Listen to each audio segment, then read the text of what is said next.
हमारे साथ आनंद राठी वेल्थ के जॉइंट सीईओ फिरोज अजीज जुड़े हैं। फिरोज जी, गुड आफ्टरनून। फिरोज जी, क्या मान के चलें कि बस मार्केट का बेरिश फेज खत्म हुआ और अब मार्केट में यहाँ से वन वे तेजी होगी, या अभी थोड़ा कहना टफ होगा? अनुज सर, नमस्कार, गुड आफ्टरनून।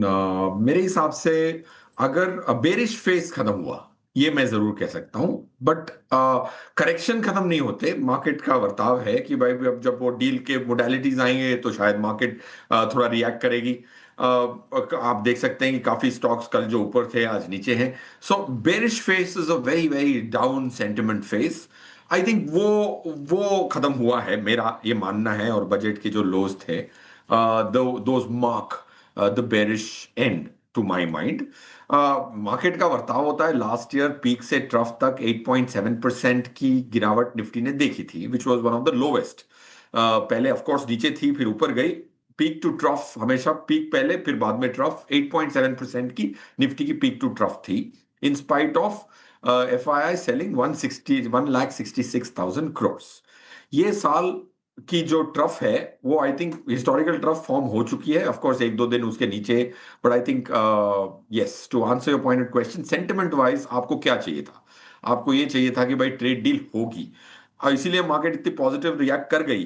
बट मार्केट वहां टिकी नहीं, बिकॉज सेबी का एक जो सर्कुलर है जो लॉन्ग को लिमिट करता है, इसीलिए 26,200 पे शॉर्ट कवरिंग आना अनिवार्य था। अगर ये जून जुलाई का जो सर्कुलर ऑप्शंस मार्केट में लिमिट नहीं करता तो आज जो हम 25,800 पे लोगों को खरीदने का मौका मिल रहा है, क्योंकि शॉर्ट कवरिंग हो नहीं पाई, बिकॉज ऑप्शंस की लिमिट खत्म हो चुकी थी मोस्ट लोगों की। जैसे मेरे एक क्लाइंट ने फोन किया कि भाई 200 करोड़ के और ऑप्शंस, कॉल ऑप्शंस प्रीमियम देना है मुझे 200 करोड़ का, because is a very large portfolio.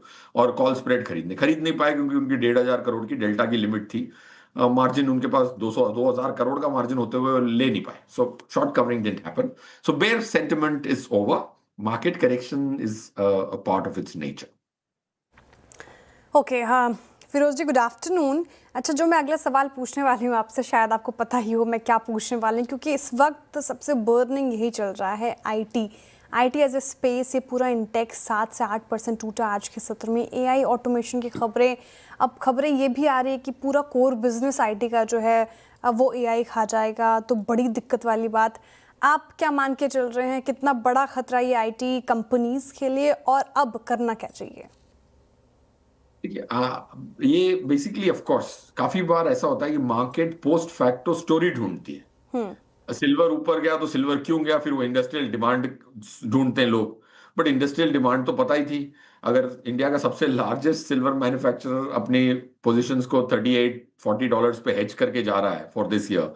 So point I am trying to make is, वो पोस्ट फैक्टो एक जस्टिफिकेशन होती है मूव के बाद। हुआ क्या है आईटी में, आईटी एक सेफ हेवन माना गया था 2-3 महीने तक। 2-3 महीने से देख रहे हैं कि आईटी के शेयरों में जो स्थिरता आई थी वो बाकी मार्केट में नहीं थी। तो ऐसे समय पे अगर आप ब्लूमबर्ग से उनकी इंस्टीट्यूशनल होल्डिंग को आप निकालते हैं, तो वो ब्लूमबर्ग में एक सर्विस है जहां पे पूरी दुनिया के जो भी फैक्ट शीट्स में इंफोसिस लिखा होगा फॉर एग्जांपल, वो सब पुल आउट करता है। तो आप देखेंगे तो बहुत सारे शॉर्ट टर्म एफआईआईज ने इंफोसिस खरीदा था बिटवीन सितंबर एंड दिसंबर। अब उनकी जो फ्लाइट ऑफ कैपिटल की मूवमेंट शुरू हुई है, I think that is one of the core reasons. ये जो भी बाकी एआई की जो थ्रेट्स हैं, those have been lurking for long enough to not react so sharply. अच्छा फिरोज जी, एक और चीज़ जो कि बाजार में मतलब ड्यूरिंग द बजट स्पीच सबसे बड़ा डेंट डाल के गई, वो था एसटीटी हाइक। ना दो चीज़ें हैं, आई मीन एक तो ब्रोकिंग बिजनेस, दूसरा इटसेल्फ जो आर्बिट्राज फंड्स होते हैं या फिर जो आपके हाइब्रिड फंड्स होते हैं, उनकी कॉस्ट में थोड़ा सा इम्पैक्ट पड़ेगा, डेफिनेटली पड़ेगा। आपने इस इशू को कैसे रीड किया, and finally the impact of this STT hike कहाँ कहाँ पर पड़ेगा और कैसे डील करना है, स्पेशली ब्रोकरेज कंपनियाँ? बीरू सर, ये एसटीटी का जो इशू है, एक तो एक सेक्टर को इशू है, दूसरा इसमें एक अनफेयरनेस ही है। That is left a very bad taste. Unfairness क्यों है? क्योंकि आपकी अगर एसटीटी 2 पैसे से 5 पैसे बढ़ा दी जा रही है, आज ही हमारी मार्केट एफिशिएंट नहीं है। This is a tall claim, हमारी मार्केट बिल्कुल एफिशिएंट नहीं है। इसका सबूत यह है कि आप निफ्टी की प्रीमियम देख लें, फरवरी से मार्च पूरे 50 स्टॉक में एक स्टॉक चल रहा है 13% के प्रीमियम पे पर एनम, दूसरा स्टॉक चल रहा है 2% पर एनम प्रीमियम पे।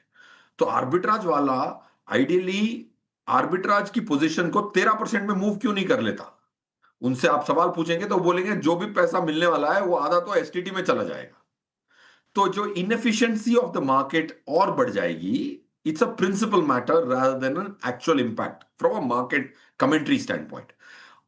क्योंकि अगर आपके पास 13% का फ्यूचर्स का प्रीमियम का एक स्टॉक है, आर्बिट्राज फंड वाला वो 2% वाले में बैठा है, उसको स्क्वायर ऑफ करके फ्यूचर्स में वो स्टॉक बेच सकता है और कैश मार्केट में डिलीवरी ले सकता है और 13% का लॉक इन कर सकता है। ये जो एक्स्ट्रा रिटर्न है ये क्यों चलता जाता है? क्योंकि उसमें ट्रांजैक्शन कॉस्ट इतनी है कि it tits away 70-80% of this.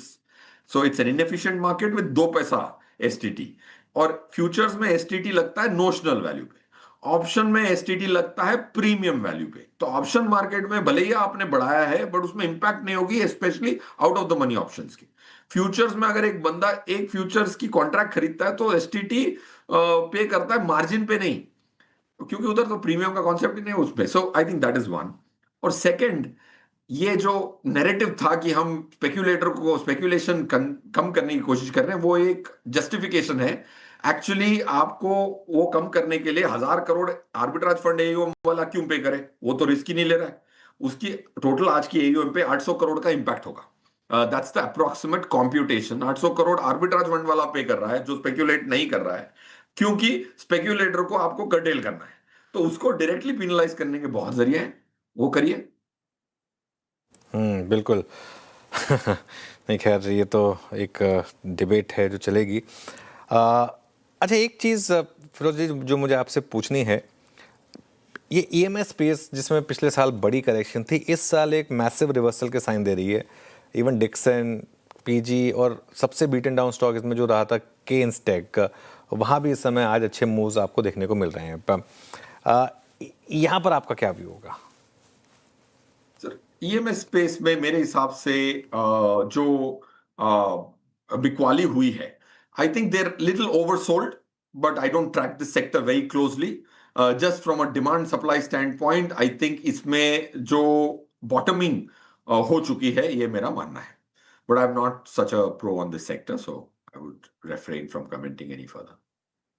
Okay, एक और चीज़ फिरोज, कैपेक्स का हाइक अच्छा था और इस बार एंड कैपिटल गुड्स स्पेस में उसका इम्पैक्ट विजिबल है। आपका टेक, आई मीन अमूमन हम कैपिटल गुड्स को थोड़ा सा ट्रेडिंग पॉइंट ऑफ व्यू से, इन्वेस्टमेंट पॉइंट ऑफ व्यू से ट्रैक करते हैं। You have multiple MNCs as well in this space. आपका टेक कैपिटल गुड्स स्पेस पर रिवॉर्ड कितना है और इस बार की अर्निंग्स के बाद आपका कन्विक्शन कैपिटल गुड्स पे कितना है इस बार? कैपिटल गुड्स पे मैं कहूंगा कि उसकी सिक्लिकलिटी के वो ट्रफ पे है, मतलब इन टर्म्स ऑफ रिवाइवल। मेरे हिसाब से कैपिटल गुड्स के जो इंडिसेस एनएससी के हैं, उसके स्टॉक्स के टॉप 5 वेट्स में अगर आप देखेंगे तो काफी ओनरशिप फंड मैनेजर्स की बड़ी है lately, on the contrary to the belief. काफी 2-3 टॉप 7 एएमसीज में 2-3 ऐसी एएमसीज हैं जिन्होंने वो 2-3 को बिल्ड करना अभी शुरू किया है।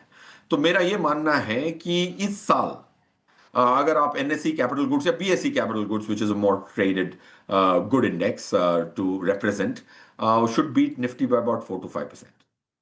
फिरोज जी, आप रिटेल स्पेस कवर करते हैं क्या? V2 रिटेल जैसे स्टॉक्स में भयंकर करेक्शन ऊपर इस तरह से फिसलता हुआ दिखा है हमें।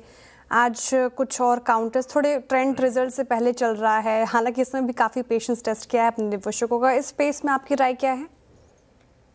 देखिए, मेरे हिसाब से retail as a space is very bottom up space. It's not a well represented space in any of these sectors. Like even NSE 500 में आपको 1.1%, 1.2% काइंड ऑफ वेट मिलेगा आपका रिटेल का। ऑफ कोर्स ये बड़े बिग बॉयज को छोड़ के, ऑफ कोर्स जैसे आपने एक स्मॉल स्टॉक की बात की थी। सो मिड कैप और स्मॉल कैप में इनका इंडेक्स वेट बहुत कम है। सो पॉइंट ये कहना चाह रहा हूं कि इसमें बहुत बॉटम अप जाना पड़ेगा आपको।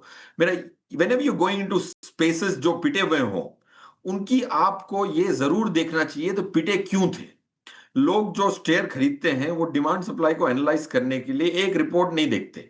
फॉर एग्जाम्पल, अगर जैसे आपने एक स्टॉक मेंशन किया, आप ब्लूमबर्ग पे जाके इसकी सितंबर की ओनरशिप उतारें और जनवरी की ओनरशिप उतारें और उसमें देखें कि 4 महीने में क्या क्या किस किसने ऐड किया, किस किसने सबट्रैक्ट किया। जिसने सबट्रैक्ट किया उसके पास और कितने शेयर हैं, ये पब्लिक डोमेन इंफॉर्मेशन है। Okay, that's what astonishes me, that people don't get into this basic research और बैलेंस शीट पढ़ने में 99% एफर्ट और इधर 5% का भी एफर्ट नहीं डालते। So that's why I personally think bottom up करना पड़ेगा। बॉटम अप करने के लिए आपको चेंज इन ओनरशिप जो मिल जाती है वो देखनी है, और जिसने बेचा है अगर उसके पास और 20 लाख शेयर हो फॉर एग्जाम्पल, तो आप रुक जाएं, बॉटम अप हुई नहीं है। जिसने बेचना था उसके पास अभी सिर्फ 2 लाख शेयर हो उस कंपनी के, तो शायद बॉटम में somewhere close by. This has to be analysed, is the point being made. It's not very well represented in the small cap index and mid cap index, so it has to be bottom up. Okay Firoz, बहुत बहुत शुक्रिया। Post budget आपका पहला interaction था हमारे साथ, सारी बातें खुल के हुई सभी सेक्टर्स पे, इस पे बहुत बहुत शुक्रिया आपका इस कार्यक्रम में शामिल होने के लिए।